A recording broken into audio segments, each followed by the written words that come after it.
Abdul Kader Kane est un chef religieux et un conquérant.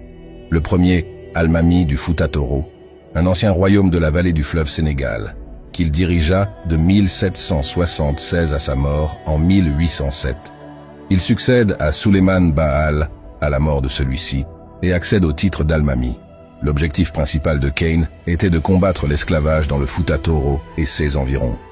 Il se dressa alors contre les Maures Trarza, dont il mit fin à la pratique d'esclavage et d'extorsion au Fouta dès 1786. Il a beaucoup contribué à l'installation du régime Torodo et il est connu pour ses réformes et la politique sociale et économique initiée par Souleymane Baal. Beaucoup le considèrent comme le premier Al-Mami du Fouta Toro. Abdul Kader Kane connut beaucoup de désaccords avec la ville de Saint-Louis, où résidaient de nombreux commerçants européens, car il voulait que celle-ci cesse la pratique de l'esclavage. Il voulait aussi que les bateaux et leurs marchandises, ainsi que leurs produits traversant son état par le fleuve, en provenance de Saint-Louis, soient fouillés systématiquement. Il se tourna ensuite contre les royaumes tiédo du Cayor et Wallo, à la bataille de Bungoy, en 1794. Il fit défait par le Damelteigne du Cayor et du Baol Amari, Ndella Kumbafal.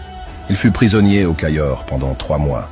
De retour à son Fouta Toro après sa libération par le Damelteigne Amari Fall, il fit face à plusieurs défis en provenance des princes des Nyanké du Fouta qui maintenant ne voulèrent plus reconnaître son autorité.